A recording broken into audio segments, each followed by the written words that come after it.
Je me rends compte que j'ai seulement la capacité d'aimer. L'amour, c'est mon unique sentiment.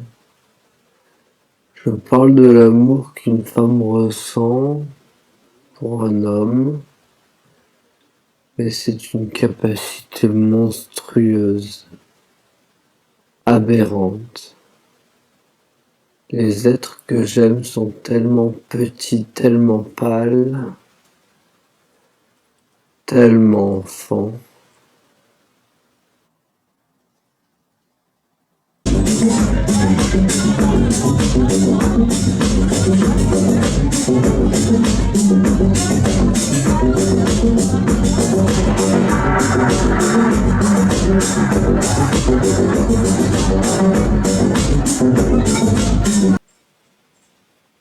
Tellement enfant que mon corps répond comme celui d'une mère, mais incongru.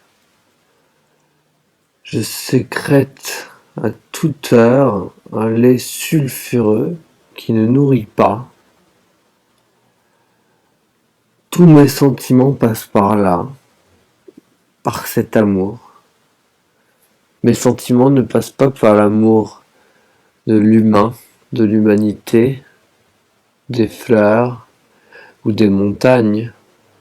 Il y a des gens qui disent j'aime mes enfants, j'aime mes parents, j'aime mes amis, j'aime ma femme, j'aime mon mari, j'aime les chiens, j'aime mon travail, j'aime les électriciens.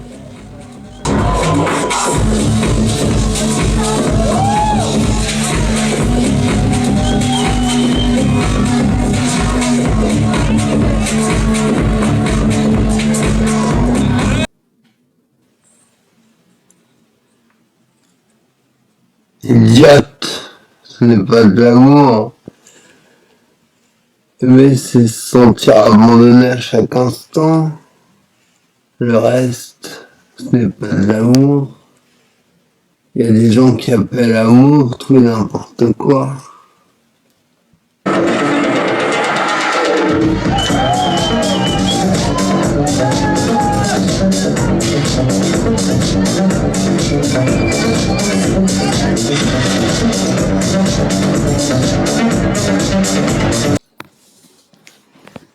Le véritable amour est toujours sexuel, mortel. Je me souviens des étudiants que j'aimais tous les jours. Il ne sera ainsi jusqu'au dernier jour de ma vie. Et jusqu'au dernier jour, le souvenir de l'abandon sera toujours aussi brutal. C'est ça l'amour mortel. Les noms qui te répètent toutes les nuits jusqu'au jour de ta mort. Les souvenirs des clavicules pâles et parfaites. Ces irresponsables émaciés sont un rêve en pleine forêt. Un jour, je vais mourir à la porte d'une école, tellement sénile, tellement corrompue. Comme celui d'une mère. C'est cet amour-là que je ressens. Un amour maladif, bestial, quand il survient.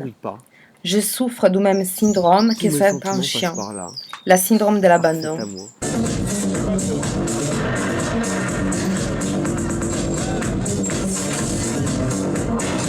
Dès que j'aime, je me sens abandonnée. Les sentiments d'amour et les sentiments d'abandon, c'est en même temps. qui serait prête à assumer cette voracité, cette terreur, qui serait prête à se coltiner mon esclavage. Pas facile de se coltiner un esclave. Dieu seul peut se coltiner l'esclavage. Mais l'effet est que l'abandon a lieu, il a lieu. Et en toute logique, il a lieu. Les êtres que j'aime sont tellement petits que l'abandon, en toute logique, finit pour avoir lieu. Ça empêche le syndrome de disparaître. Au contraire, ça les racine. Il y a des chiens qui cessent de manger jusqu'au jour de leur mort, jusqu'à ce qu'ils se retrouvent à notre maître. Alors, l'entier dévouement, l'obsession de satisfaire tes moindres désirs, unis à la terreur de te voir partir un jour, reviennent à la charge, mon maître, jusqu'à ce que tu m'abandonnes, jusqu'à ce que tu m'ignores. Car les choses sont ainsi faites, et sont ainsi faites. Il est facile de m'oublier. Je suis pas jeune, je suis pas belle, tu es presque un enfant. Mais à présent, si tu désires que je te tue, je tuerai. Combien de gens?